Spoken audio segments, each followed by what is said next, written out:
Glenn Justin. I will be the MC for today's speech.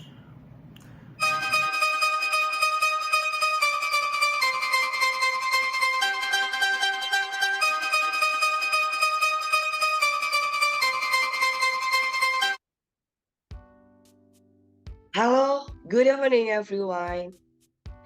My name is Maria Siskaino Pani. I am the coordinator of Group 2 for this youth leadership program that here has Tunas Career Foundation. Today, I want to share about what I feel. I still remember when Sir Eddie called me to be coordinator of this group. At that time, I was not sure that I am really compatible for being the coordinator. But with the supporter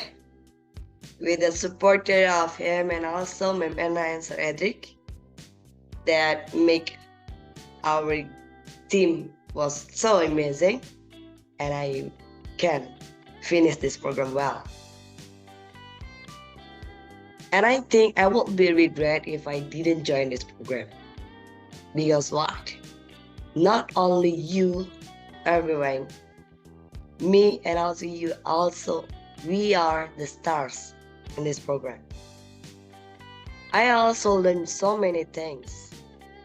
I know how to have a good body language and how to give a good feedback for my students, and also I practice with you how to have better speech. We have gotten this process perfectly. And now, this program will help the competition for you. This competition is held to appreciate to whom that have a motivation and also have the commitment to join the long process of this program. So now, because you are the stars, I also believe that I have to be with the stars. So let's become the stars together. So good luck for your competition here. I trust on you. Keep fighting, class. Keep shining. Bye. So the first speaker will be Elma Angelica Chen from SMP Yos Sudarso Batam with the topic of Racing into the Night. Elma Angelica Chen, the stage is yours. On a Saturday night, probably at 8 until 9 p.m., I was diving down into the wonders of music, listening to different genres and so on. And then I have encountered to a song. It was a Japanese one, but the beat, the rhythm, the vibe, it catches my ears in instants. I didn't understand it, but I loved it. And as you know it, Japanese songs' meaning is like opening a mystery box, as their meaning can range from the extremely positive ones to the deeply depressing ones. And in this case, it leans towards the depressing ones.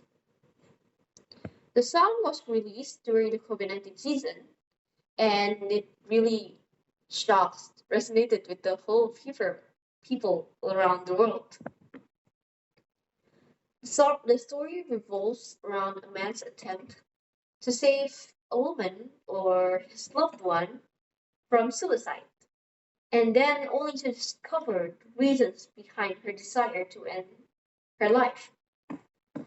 This story is titled "The Temptation of Thanatos" by Mayo Hoshino, and this story was used as an inspiration by Yoasobi in their multi-hit song "Racing into the Night."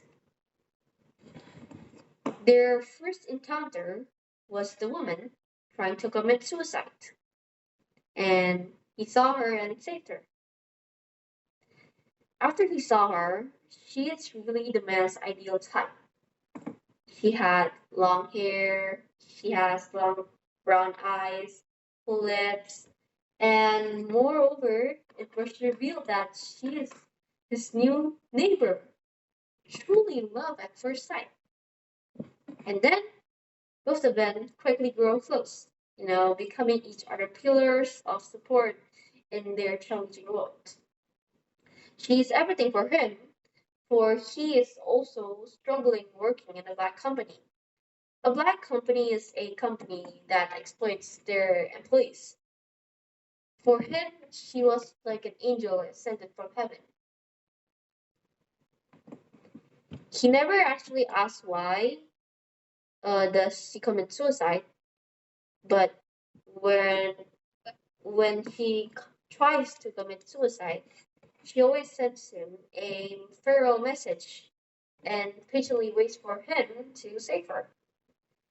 And after that, it was revealed that she is governed by Thanatos. So, who is Thanatos and how? It is revealed again that there are two types of people in the world. One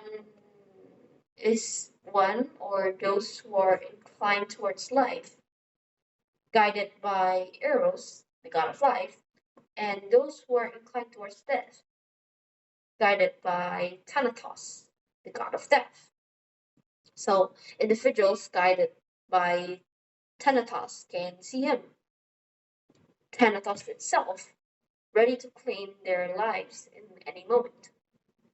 He thought that it would be better to die alone without telling anyone, but perhaps he thought that somewhere in her heart she wished for him to stop her from committing suicide and help her, like how he did the first time they had met.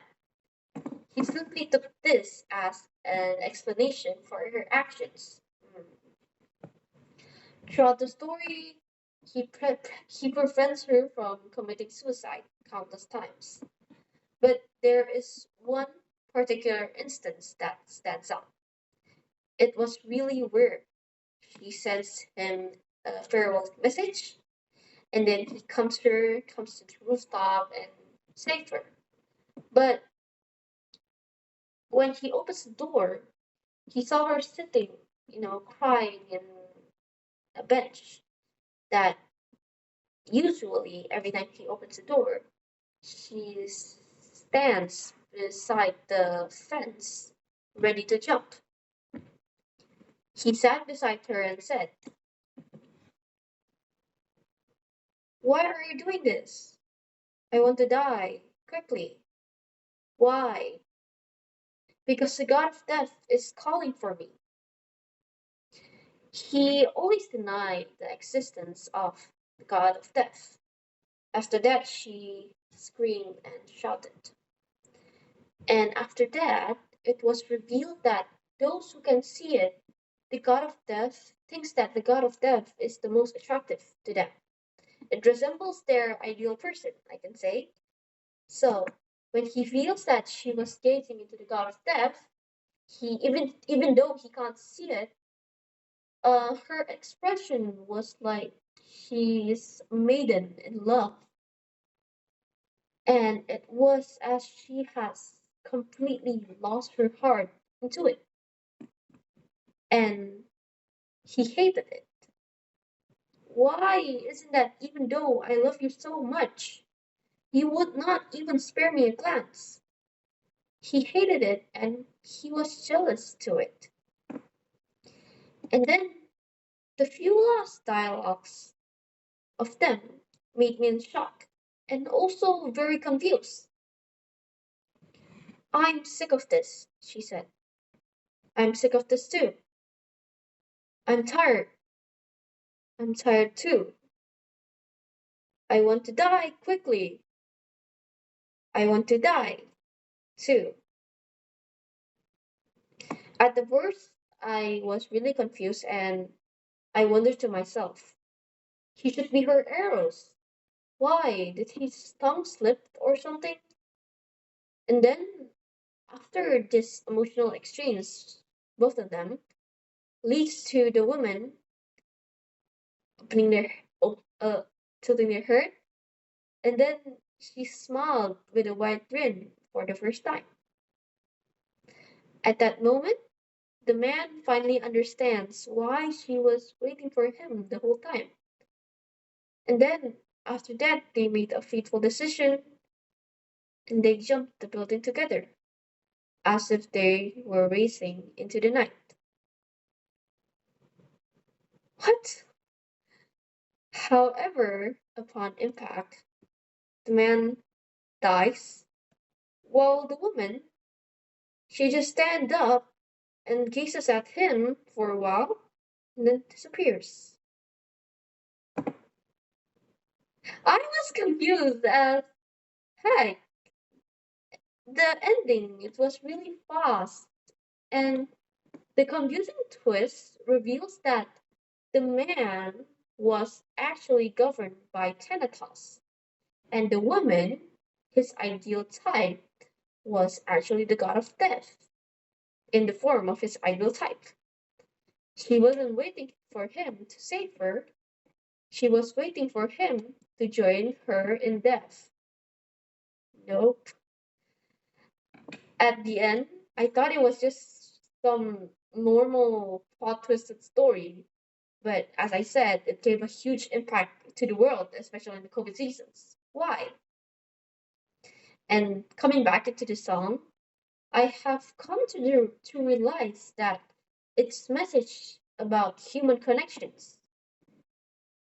It tells us about how positive and negative relationship can shape our lives.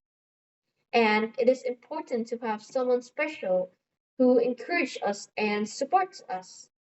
The song popularity during COVID-19 seasons also gave spotlight into the alarming number of individuals who faced with lockdowns, their bankruptcy, family issues, debt, and then they choose death as a solution instead of choosing life.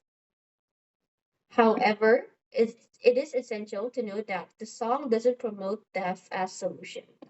Instead, it underscores that death is a symptom of the brokenness in our world. Except for death to one special person, the death of a sinless man who was, is, and will be always the ultimate solution to sin. Jesus Christ. In conclusion, the temptation of Thanatos serves as a reminder of the beauty of human connections, the influence of relationship on us, and the importance of finding hope and support in life. Thank you all. Goodbye. And now for the second speaker, Elias Francisca from SMP Santo Yusuf, Tanjung Balai Karimun, with the topic of a double-edged sword. Elias Francisca, the stage is yours. Hello everyone, perhaps the title doesn't sound too familiar to some, so allow me to explain it briefly. Ladies and gentlemen, a double-edged sword basically refers to something that brings favorable and unfavorable consequences. And for the something that I'm talking about right now is the internet. A thing that we are all familiar with. We know that in this generation, we can hardly pass a day without the internet. It plays a major role in our lives and society in this era. Everyone uses the internet, starting from adults, teenagers, and even little kids use it. But how does it relate to my title? Well, let's find out. First of all, we all know that internet has been always making our lives easier. Let's say some of the common examples that you can find in your life. First, you may order food delivery without stepping up from your house, and just after a few hours or even minutes, you may enjoy your food. And now, you don't really need the newspapers to find out what is happening around the world. You may communicate with someone who lives far away by using a text message. Other than that, students are able to conduct extensive research on any topic through fast resources available on the internet. This has become an essential tool for enhancing their knowledge. But as I mentioned before, that something also has unfavorable consequences. Let's say there are some internet users that are not very wise while using it, causing cyberbullying and cybercrimes going around. So there are also lots of cases where internet causes harm to our health due to the excessive usage of it. Based on the statistic given by Stanford University, 13.7% of people found it difficult to get away from the internet for about 1 million of days at a time.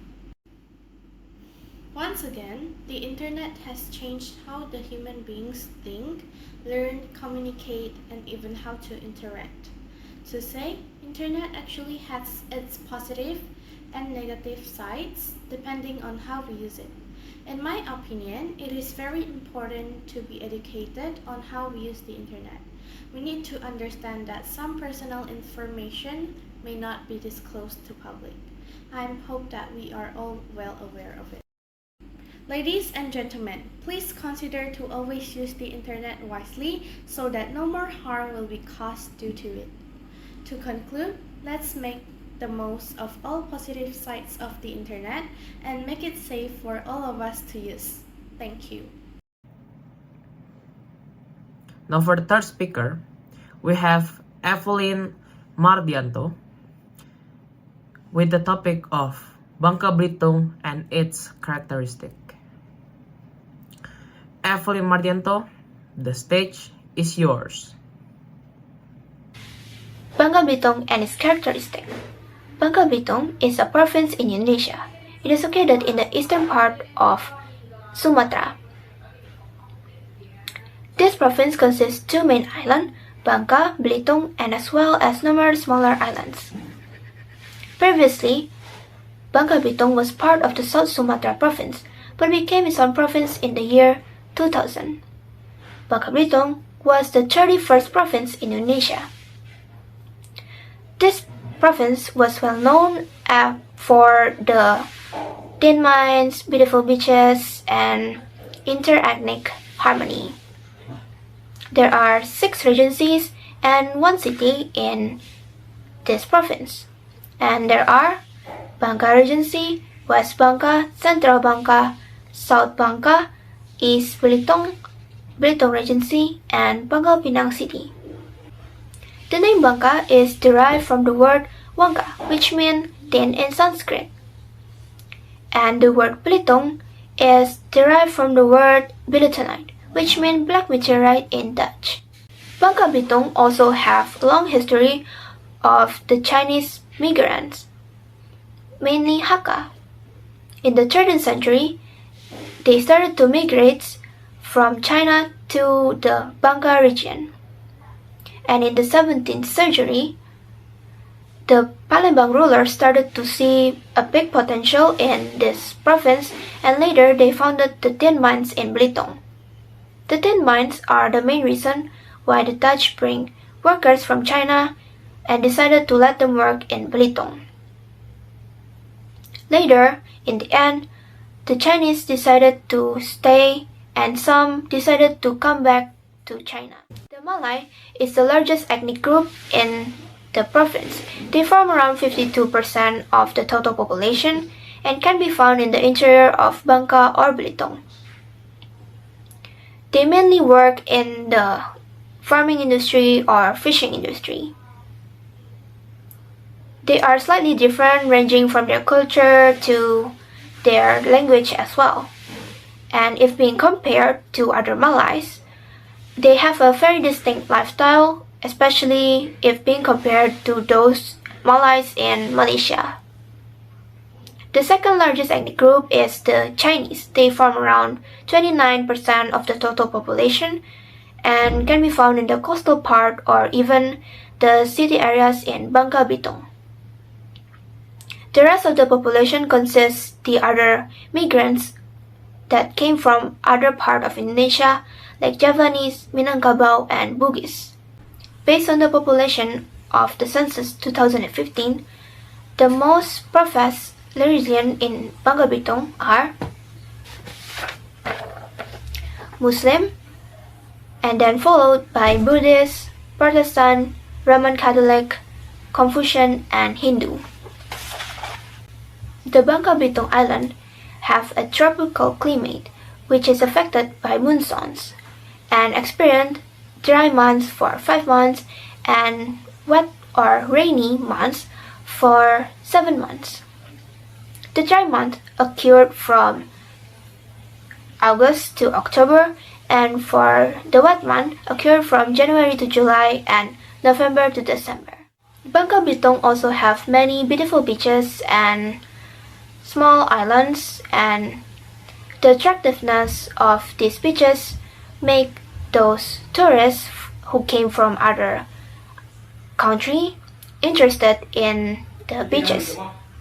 The natural attractiveness from the beaches are the white sand, the blue sea, and even the granite rocks in the beaches. Bangka Belitung also have traditional clothes, house, weapon, musical instrument, dances, and etc. And this is Tari Campak. The traditional dance came from Bangka Belitung. It represents the joy in Bangka Belitung and usually performed after returning from the garden or even rice harvest. And this is baju setting. It is made of velvet or silk fabric, and it is a mixed culture from Arab and Chinese, usually used for wedding events, and sometimes people mix the setting as a top and then chiwal as the bottom clothing. And this is lempah kuning. Lempah kuning is a traditional food, not really traditional, but a food came from Bangka Belitung. Sometimes people cook it with their own skills and techniques, and it tastes different. Sometimes it's sweet and sometimes it's sour. And this is Parang Bangka. It is a traditional weapon from Bangka Belitung. And now this is Rumah Panggung. Came from Bangka Belitung. This is the traditional house. One of the uniqueness from Rumah Panggung is that it have a slopy roof and high. From distance, we can see the flat textures easily. This house also have lots of windows so that it can make the lights easily enter the house.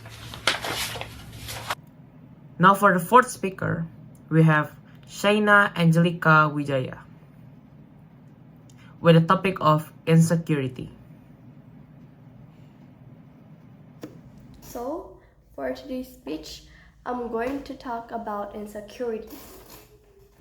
So, people might know what is insecurities. So, insecurities come from the word insecure, which may have some meanings. Yeah, it has some different meanings, but the most common one to use is that when we're insecure, is that we think that we're not good enough in some part of the thing that we have, or the ability that we have is not good enough for us.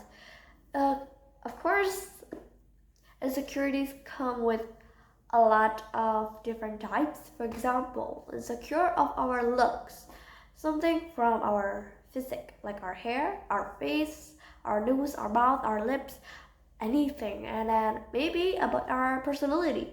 Maybe we're too selfish, maybe we're too curious, maybe we're just too talkative. We can be insecure about it. Or the ability that we have. Maybe we're not good at drawing, maybe we're not good at singing, maybe we're not good at speaking English.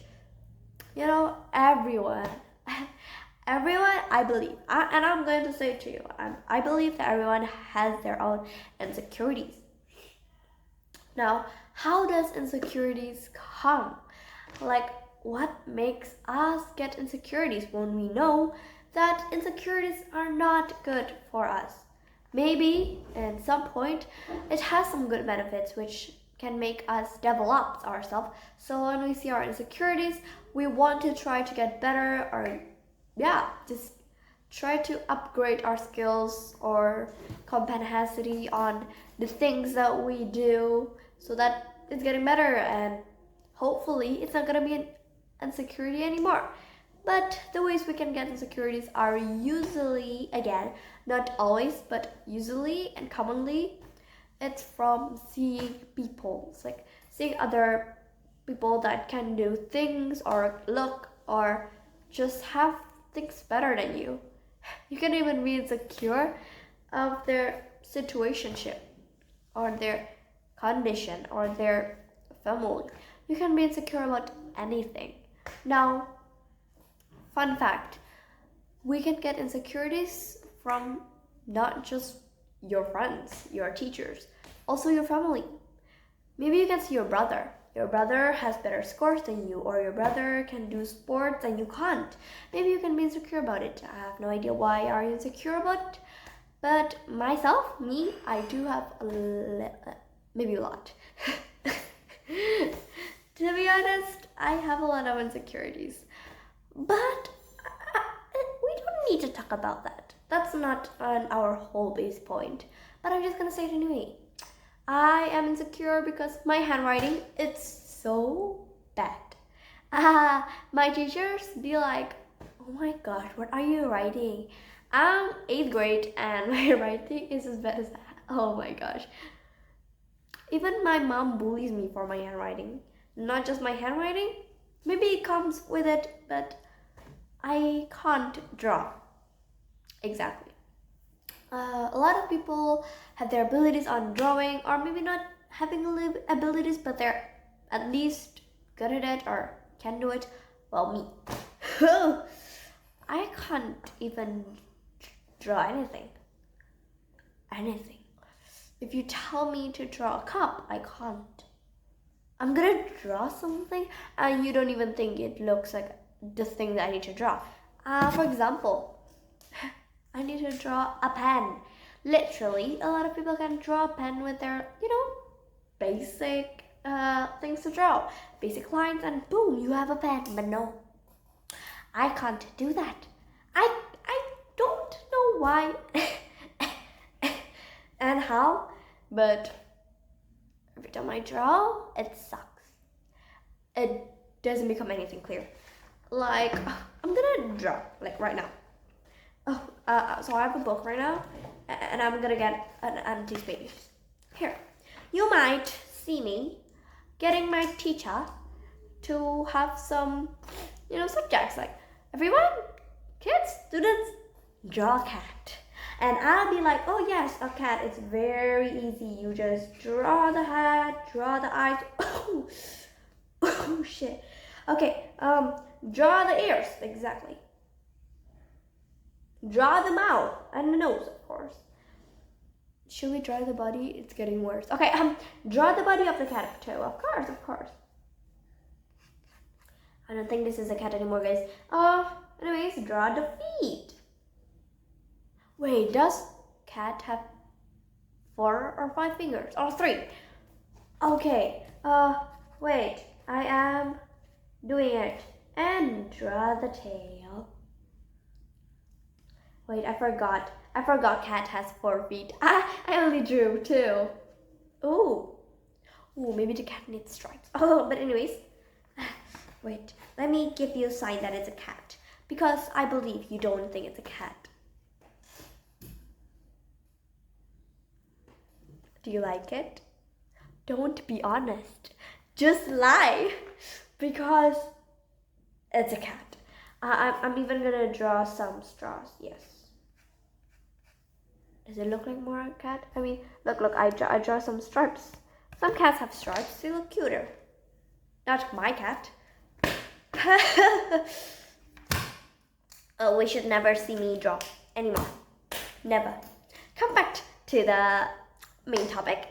And this is exactly the reason why I'm insecure about my drawing. I can't draw. Don't lie, because I know I'm really bad at it. Just don't lie, because I know I'm so bad at it. But I believe that a lot of other people are insecure at drawing too. I believe that everyone in the world has their own insecurities, and they would probably search for ways to maybe make their insecurities to get better, or just be better at other things. So that's it for my speech today. Bye. Now for the fifth speaker, we have Aaron Smith from SMP Santo Paulus, Bacalpinang, with the topic of To the Star. Hello everyone! Good morning, good evening, or even good evening to all of you that watching this video. I hope you have a wonderful day and pleasant day today. And everyone, my name is Aaron Smith and I am from G2, and today I will present to you once in a lifetime opportunity, a trip to the star, as the title of the video say.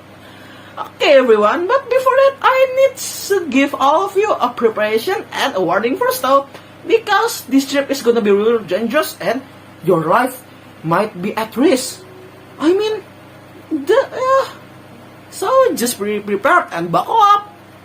See you in the next segment. Pip. Okay, so everyone, I'm back. Okay. So, hey, you might want to ask, Aaron, what is exactly that we need to bring in our trip today? Well, first thing first, obviously gonna be a water to drink. You need to stay hydrated to keep healthy and keep alive. A good water will do it for you. Pew. And the second thing is a food to eat.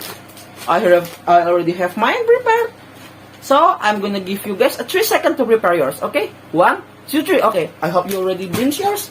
And lastly, and the most important thing, the spacesuit. You have to bring your own. I will not give it to you. And you might ask, Aaron, how did you get your spacesuit? Well, I might or might not get it from NASA. Yes, I borrow it from NASA. Well, borrow is a very, very strong word, I guess. I might or might not actually just steal it. And just left, I'm not saying that I'm gonna borrow it for a while, and the FBI and CIA might or might not are after me. Yeah, so we need to get this done real quick and go to the star. Okay, so as to the wording part, okay, we need to split on this. Okay, as the wording part, as I say, this trip gonna be really dangerous because we're going to the sun. Why? Because a sun is really a star, and a star are very, very hot. Same as the star in our Earth planet. And if you don't get the jokes, well, freak you, I'm not gonna explain it. Okay, so, how hot exactly are the sun, you might ask? Well, here, let me demonstrate it for you. Just imagine that there's a real sun in my room now. Okay? 1, 2, 3. Ah!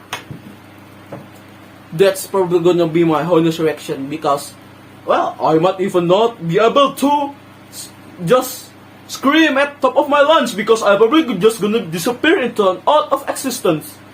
So yeah, guys, be prepared because you guys can literally disappear out of existence too. Yeah. Okay. So that I already gave you that warning, I need to give you the last warning now.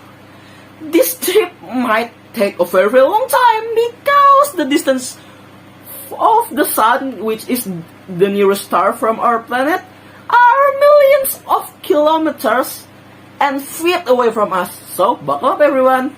Okay, so I already give you all the warning and all the preparation is done. And now it is the fun part. I hope you guys are ready because now we are going to the star. Ready? Hop! Pew, pew, pew, pew, pew, pew, pew, pew, pew, pew. This is the trend-setting song to the sun. Pew, pew, pew, pew, pew, pew. Ah.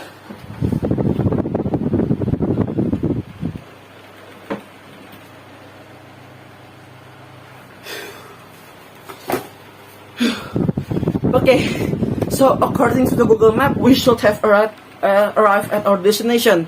Okay, so where we are currently are in Astera, in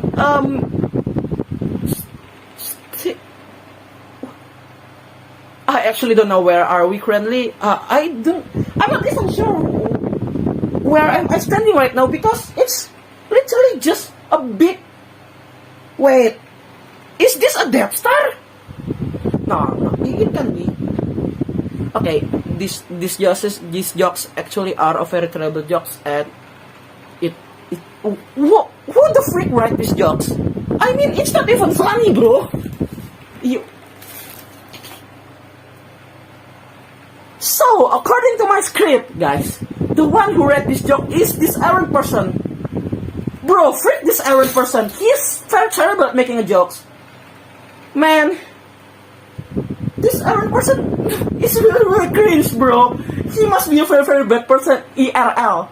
That jokes that he read, yeah, they're just very terrible. Wait, I am Aaron. So, I am a horrible person. So, no, it can be. I'm a such horrible person. No. So guys, you really just waste your time and seeing me have a mental breakdown because I just realized that I just fooled myself, and yeah. Please laugh at these jokes, guys. Please laugh.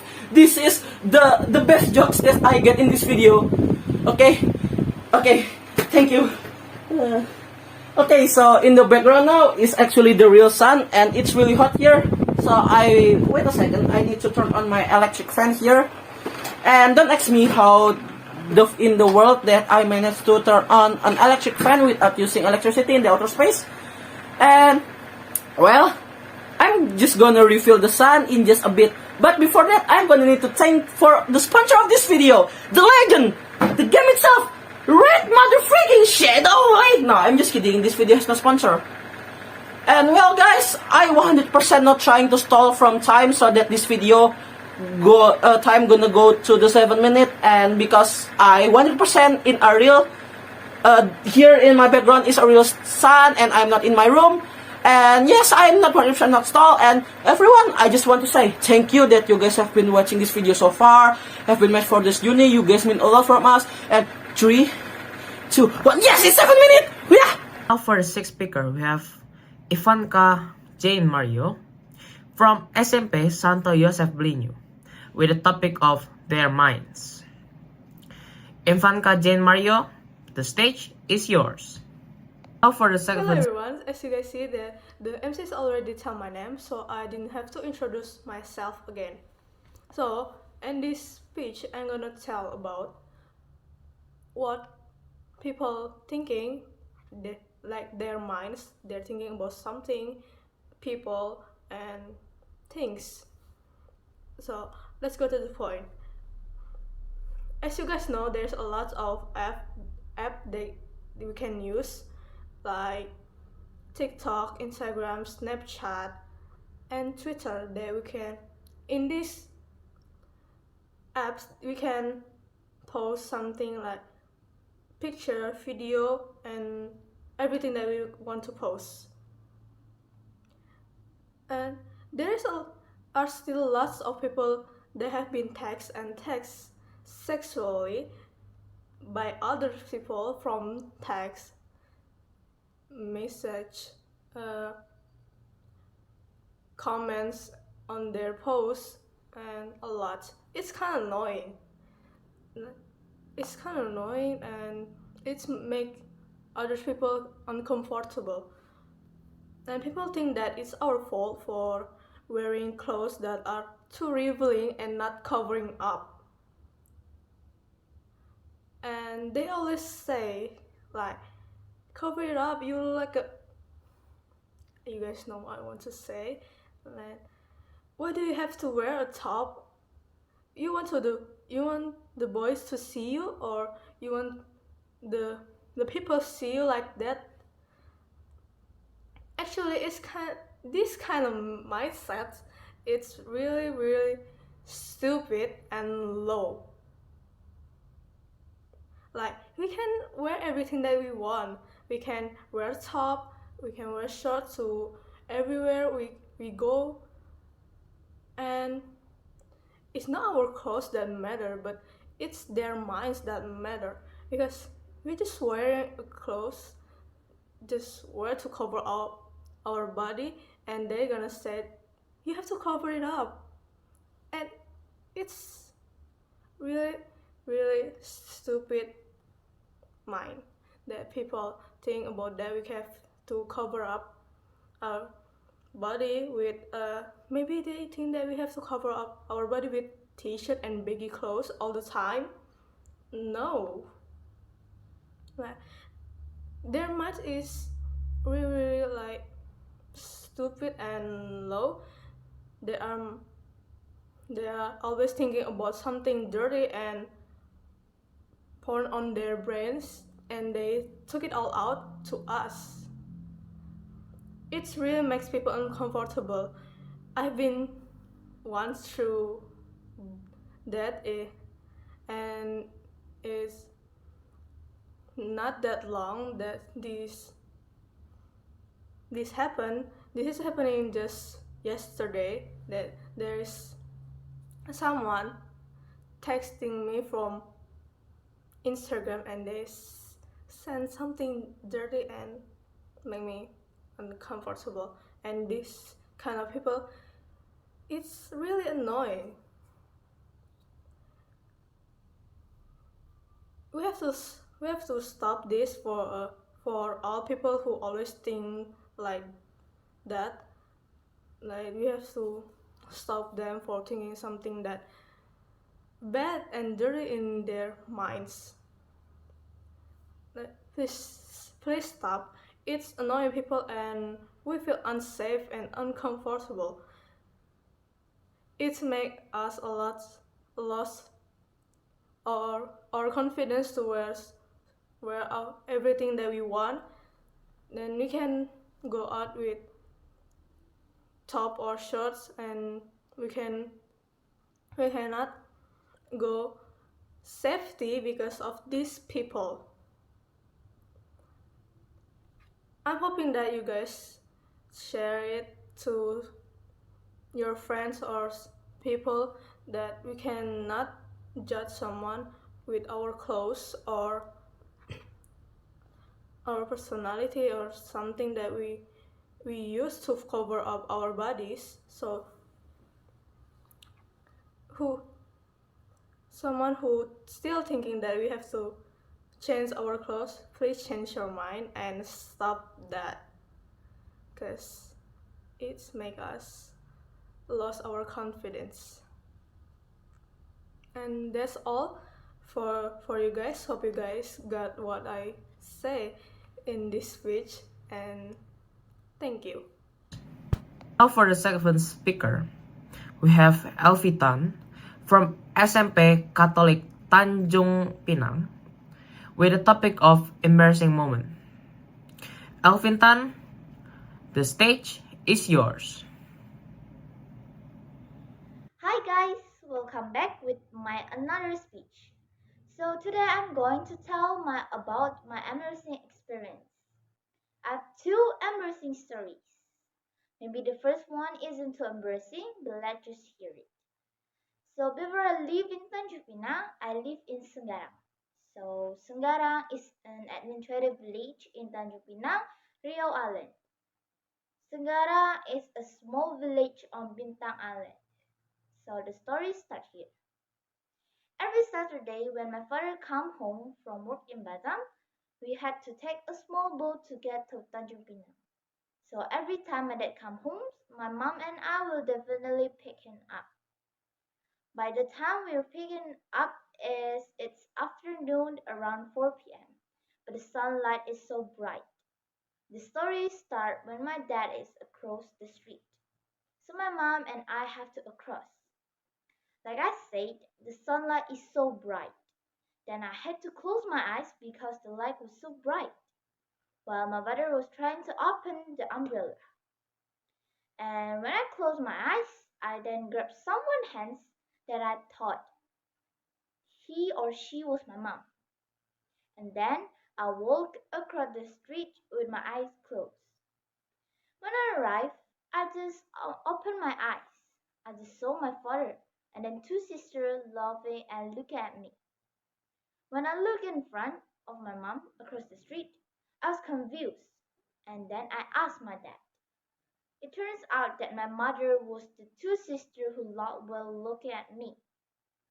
It's so embarrassing.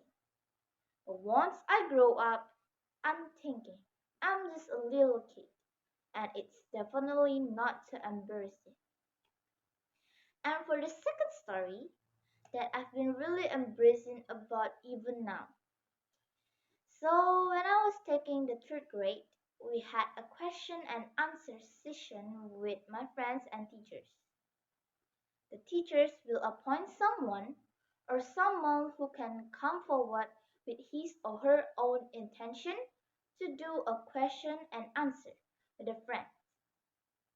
At that time, I really want to go to the toilet, but I can't stand it because I really want to be someone who asks my friend.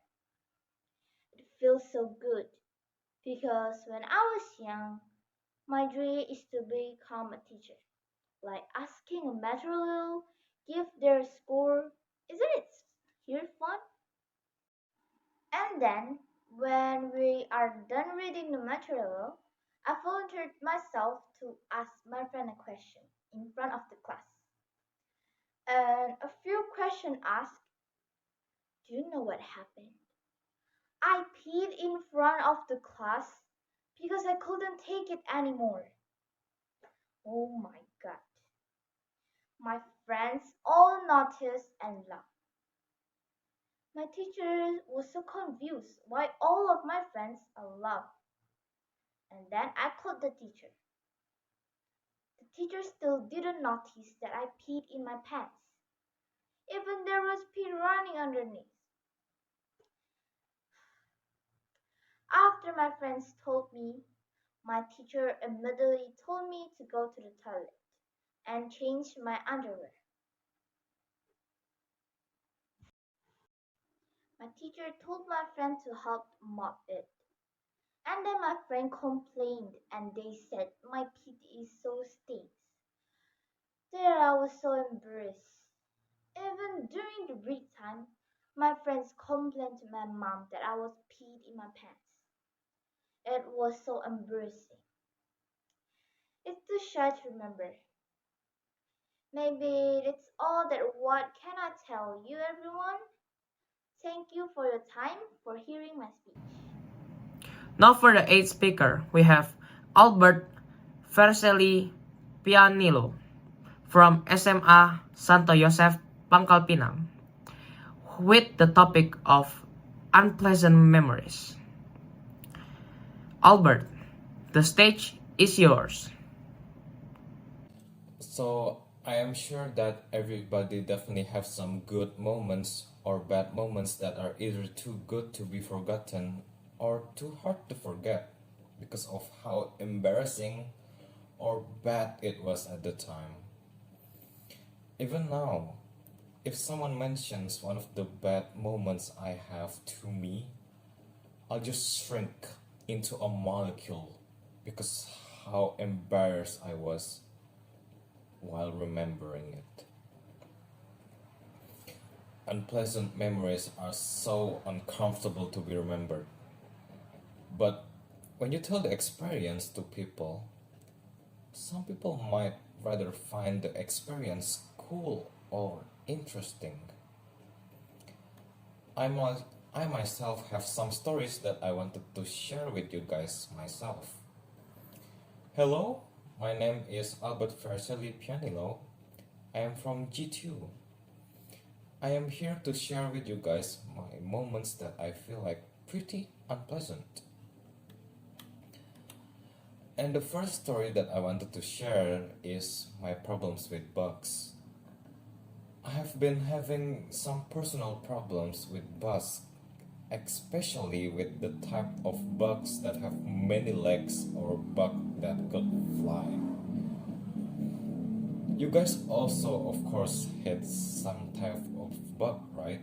whether it's spider, wasps, bees, or maybe you guys don't hate them at all because you guys are bug lovers. Well, I personally hate two bugs in particular. The first one being spiders. This may not be surprising, but you might ask why I really hate spider. Or you could say that I am really scared of them, even though they will not do anything to me if I don't mess with them. So one day, it was midnight, and everybody was asleep, and I was the only one awake at the time. I was playing at my bed as usual, minding my own business, and somehow I did not notice there's a spider on my ceiling. Usually a spider that big could be easily spotted by any human being, but I think I didn't notice it because I was half awake. And it just fell in front of me. It was pretty big too, like it was this big. It's a pretty big spider.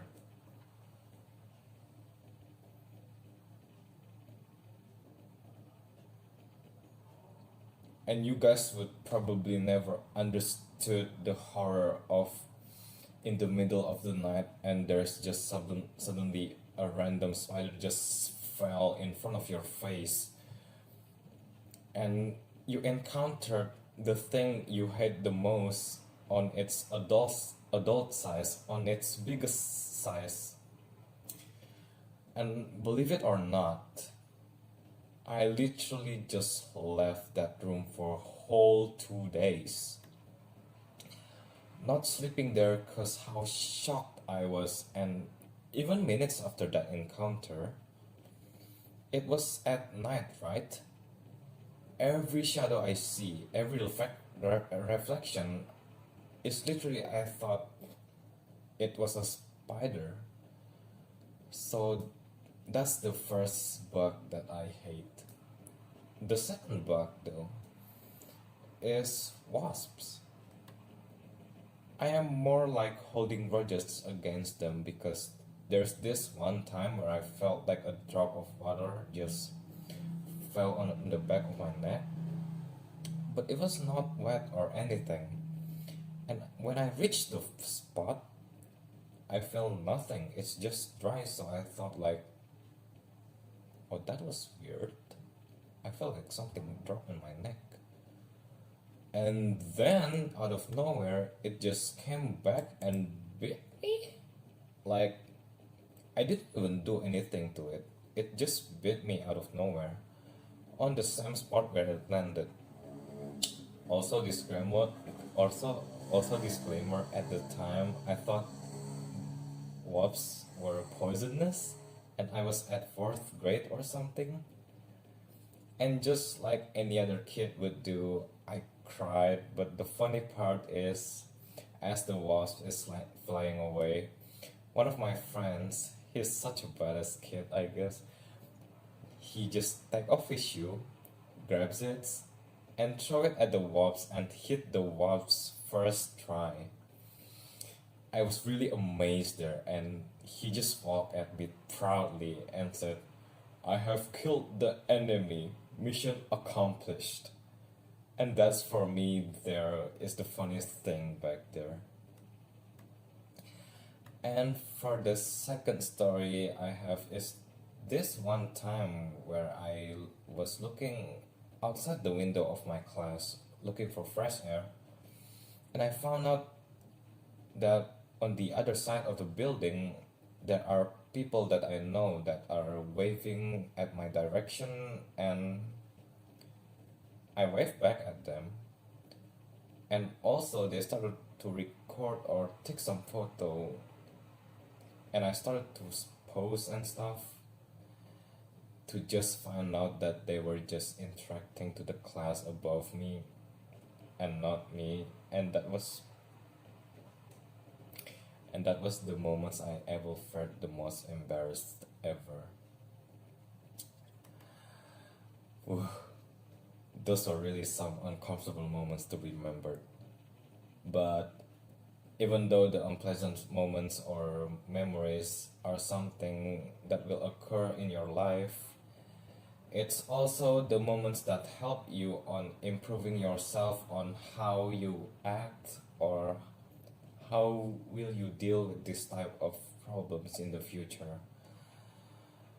So that's why I suggest to just cherish the moments. Maybe next time you should be calmer when dealing with the problems in the future, and many more. And this sums up everything that I have to talk with you guys. And thank you so much for this opportunity. For the ninth speaker, we have Stephanie Lee from SMA Santa Joseph Pangkal Pinang with the topic of embracing your inner darkness. Stephanie Lee, the stage is yours. Ladies and gentlemen, first of all, let's give thanks to God because we are still given the opportunity to participate in this event. And ladies and gentlemen, today I want to talk about a topic that is often shrouded in shadows and fear. It is a topic that has fascinated philosophers, artists, and spiritual seekers throughout the ages. Today I invite you to embark on a journey of self-discovery to embrace your inner darkness. Within each one of us lies a hidden depth, a vast ocean of emotions, thoughts, and desires that we often keep hidden from the world. This darkness, this unexplored realm, is not something to be feared or suppressed. Rather, it is a wellspring of untapped potential, a source of power and wisdom waiting to be harnessed. We live in a world that often emphasizes the pursuit of happiness and the embrace of the light. We are told to suppress our negative emotions to put on a facade of constant positivity. But in doing so, we deny ourselves the opportunity for growth and self-awareness. We deny ourselves the chance to understand the full spectrum of our human experience. Embracing our inner darkness does not mean succumbing to evil or engaging in destructive behavior. On the contrary, it means acknowledging and accepting the parts of ourselves that we deem unworthy or unacceptable. It means recognizing our flaws, our fears, and our insecurities and learning from them. It is in our darkest moments that we often find the greatest opportunity for growth. Our struggles and hardships shape us, mold us into stronger, more resilient individuals. They provide us with the necessary contrast to appreciate the moments of light and joy in our lives. By embracing our inner darkness, we open ourselves to a deeper understanding of ourselves and the world around us. We gain insight into the complexities of the human condition, and we develop empathy and compassion for others who are also grappling with their own darkness. Think of the great artists and visionaries throughout history. They were not afraid to explore the depth of their souls, to confront their inner demons, and to channel their experiences into works and of profound beauty and meaning. From Vincent van Gogh's tormented yell of inspiring paintings to Edgar Allan Poe's haunting tales of despair, they embraced their inner darkness and transformed into art that resonates with us to this day. In the realm of spirituality and personal growth, many traditions recognize the importance of embracing the shadow self. Carl Jung, the renowned Swiss psychologist, coined the term shadows to represent the hidden parts of our personality that we repress or disown. He believed that integrating the shadow self is essential for individuation and wholeness. So how can we begin to embrace our inner darkness? It starts with self-reflection and self-acceptance. Take time to explore your emotions, your fears, and your desires without judgment. Journaling, meditations, or therapy can be invaluable tools on this journey of self-discovery. Seek out the lessons that lie within your struggles and challenges. Embrace them as opportunities for growth and transformation. Remember that it's through darkness that we appreciate the light. Furthermore, surround yourself with a supportive community. Share your experience, your vulnerabilities, and your insight with others who are on similar paths. And by doing so, you create a space for authentic connection and mutual understanding. As we embrace our inner darkness, let us remember that it is not a destination but a lifelong journey.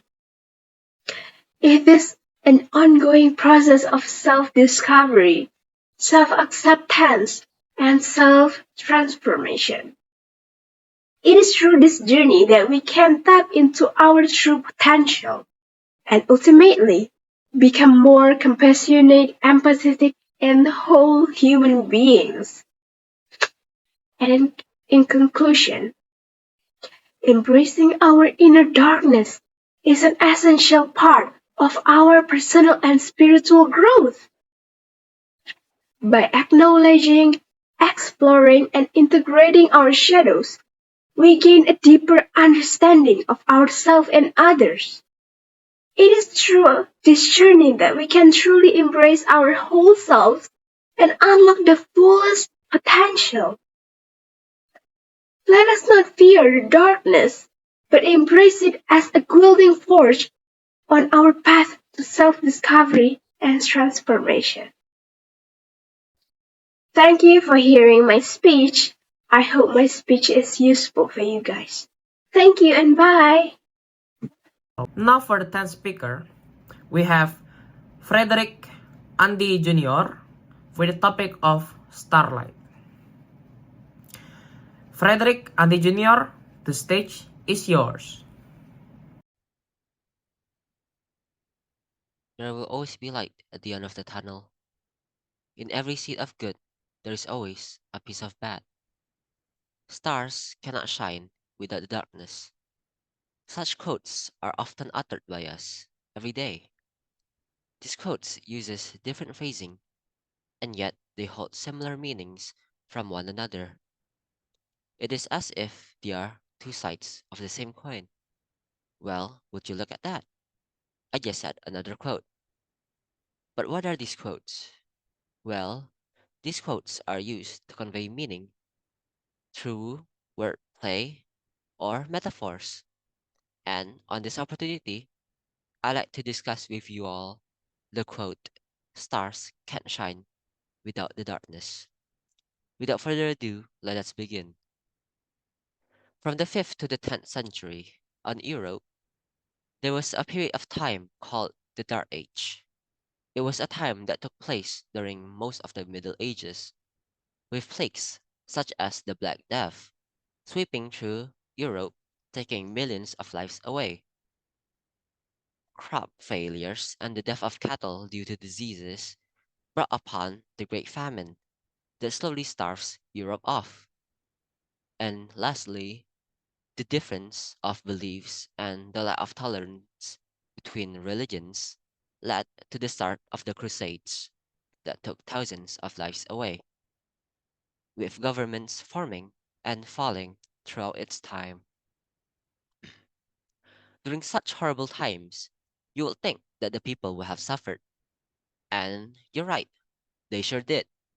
But through thick and thin, with the rediscovery of classical Roman art, came upon the Renaissance era.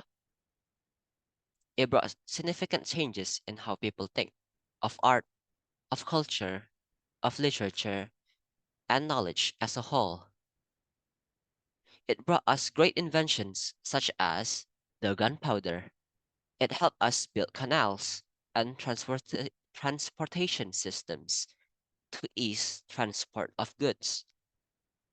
It brought us the printing press that increased the production of books, which increases the quality and availability of education to the public. It brought us the microscope that led to medical breakthroughs. It brought us the telescope that eventually led humanity going beyond the stars. The Dark Age was, well, a dark time for the people in Europe, and yet we can see that it also led them to innovate and invent the things that helped them push through it. So, in the face of such adversities, we as humans are naturally drawn to improve ourselves. Stars can shine without darkness, such as the darkness that enveloped Europe during the Dark Ages. The darkness that gave a chance for stars to shine their light, such as the inventors that helped Europe go through it all. So why do we retell such quotes or phrases? In my opinion, it is to remind ourselves that the problems we face every day gives us an opportunity to to force ourselves to improve so that we can be, well, not necessarily be the best versions of ourselves immediately, but certainly become a better version of ourselves slowly but surely, so that we can eliminate that darkness and consequently bring about good changes to the environment around us. Most importantly, we can do it if we try. Thank you all for listening to my speech. If there is any grammatical error, I humbly apologize. Have a good day.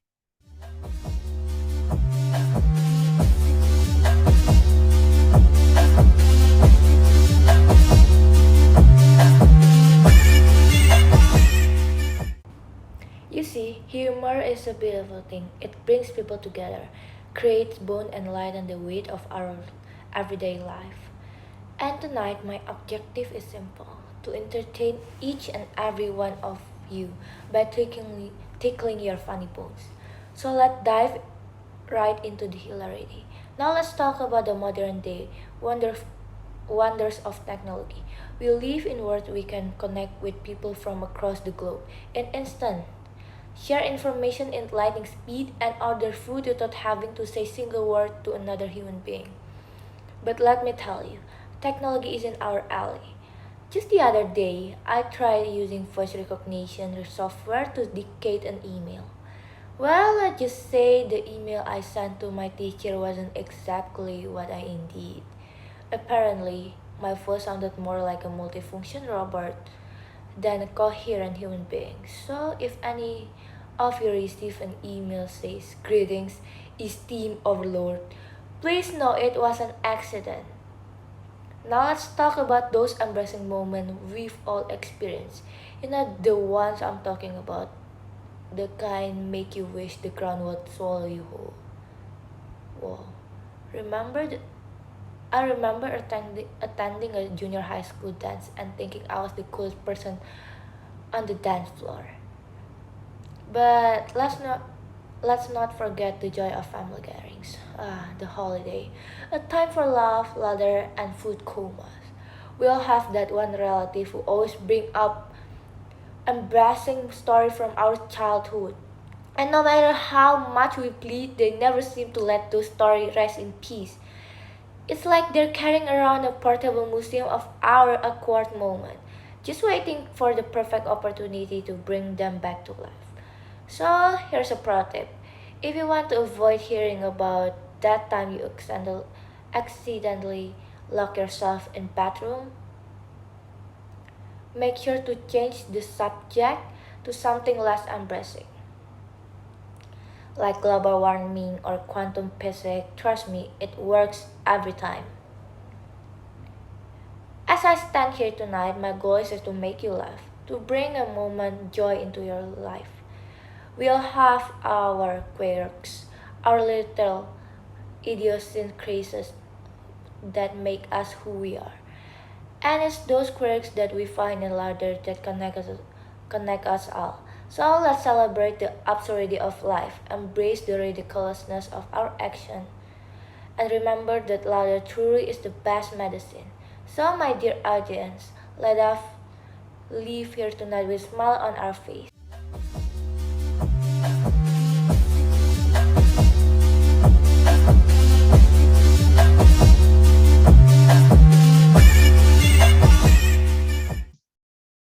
Good afternoon, ladies and gentlemen. My name is Anastasia Angeline Valerie, and I'm standing here believing that there's a lot for us to accomplish out there with three things we can do as young souls to change the world.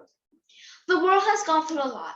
Remembering years ago, women were not allowed to work nor to have a proper education, or colored people were obligated to use separate washrooms with white people before the revolution led by Martin Luther King Jr. We, as a part of the society and young heroes, need to move forward to create a better society for us and generations to come. Hence, it begs the question, what can we do as a teenager to change the society into a better place for all? Firstly, we can start by exercising affirmative actions in all activities. In an ideal world, we want all people, regardless of their gender, racial identity, or economic status, to be able to maximize their ability and potential to the fullest extent for a good cause. For example, Kamala Harris, Jack Ma, and Barack Obama, who are successful while they represent diverse backgrounds, such as being women, people from queer communities, or African American. However, despite brilliant names as stated previously, the world is still unforgiving for marginalized communities. They have suffered from being cornered by the majority, being assumed and underestimated by the society. Even worse, their rights are limited simply because of the lottery of birth. Not to mention, affirmative action creates equal employment opportunities. On one hand, it is said to be too much, especially what is done by President Biden in the US right now to hire a team into the cabinet with various demographic profiles, mostly women, especially Black female Americans. Thus, in our mission as teenagers, we should focus on and emphasize this type of mindset towards business companies to start hiring people based on their capabilities, not their age, gender, and even religion, because all of those factors are not relevant in job performance. We should do so because it is mandated as human rights, allowing people from diverse backgrounds to be able to dream big and finally have equal treatment. This can inspire the next generation of women, lower class communities, or racial minorities to never be afraid of dreaming big. Secondly, we can start by eradicating unrealistic beauty standards. Due to the beauty standards that women and men have to do in order to look beautiful, we have to be skinny, we have to be tall, and not only women. Even men themselves experience toxic masculinity, where men are forced to look masculine and protective all the time. Men have to follow the obligation where they have to have muscles and buff bodies.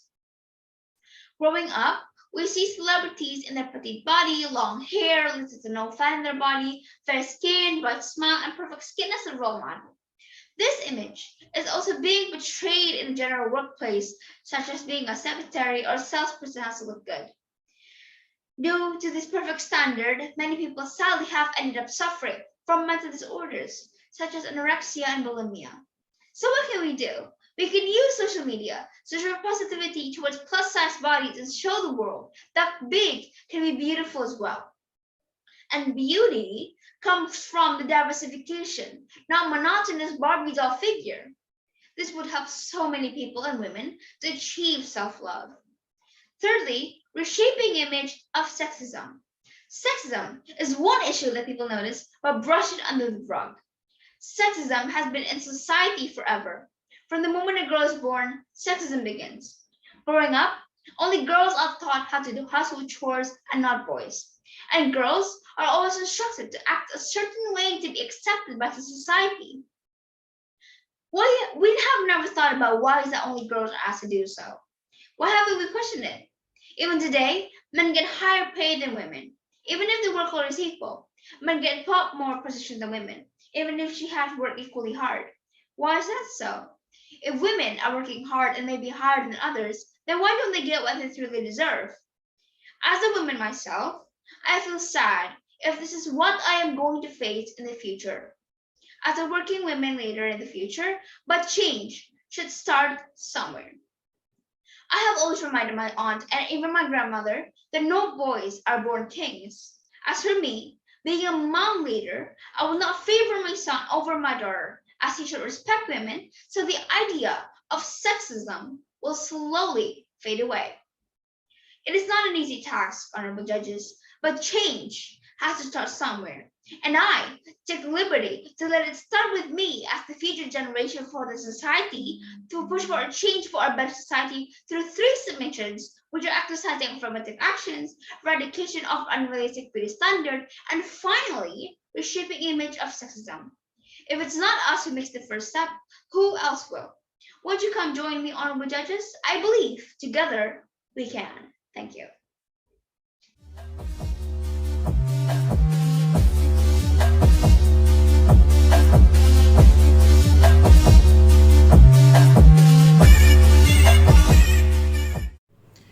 Hello everyone, my name is Michael Willie. I'm from SMK Tunas Karya, and today I will be talking about stars can't shine without darkness.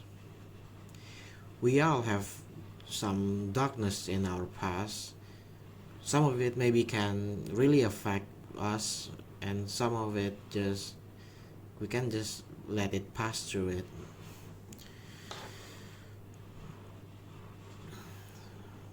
Also, stars do have this sort of problem. It may can be haters or people who want to pin them down to the ground, or maybe it can also because of their own mind. For me, as an example, I have lots of negative thoughts about myself. I will think that I'm not good enough. I'm speaking not clearly like a normal person would do. When I see to people's faces and stare right into their eyes, I'm always afraid and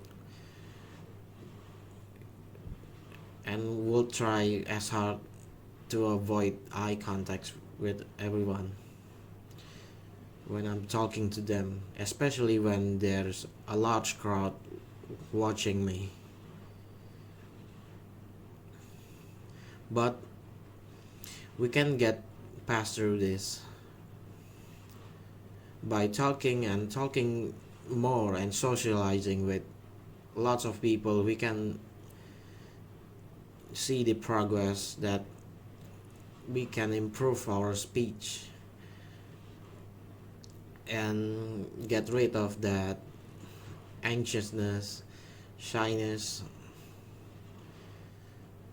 or many more.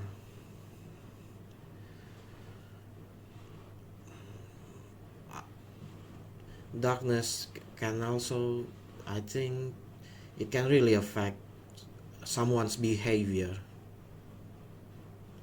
It can make someone who was firstly energized, a person that would socialize with everyone, and then something bad happens and will turn them to 180 degrees backward, like a different person.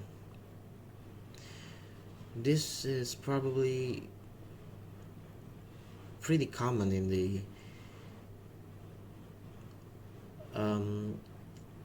public world, especially entertainment. If someone gets a hate, or I think they called it cyberbullying through social media, it can really be bad for them. They can go cut ties off with the open world and stay in their room for a long time without socializing. And worst case is they will attempt to do suicide or homicide. So it really is important to get past through this dark experience that you have. The best thing you can do if you having a bad time with your life is try to reach for someone helps. You can ask for your best buddy, teacher, family members, brothers, sisters, or you can go to a doctor of psychology.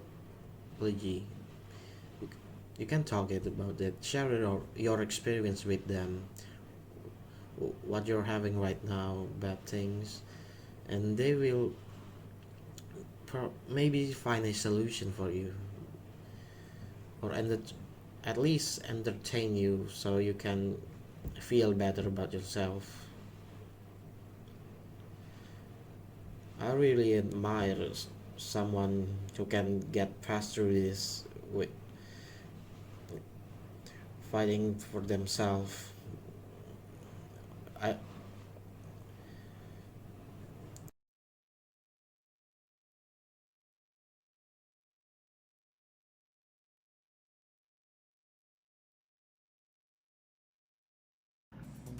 I hope you guys enjoyed. See you later.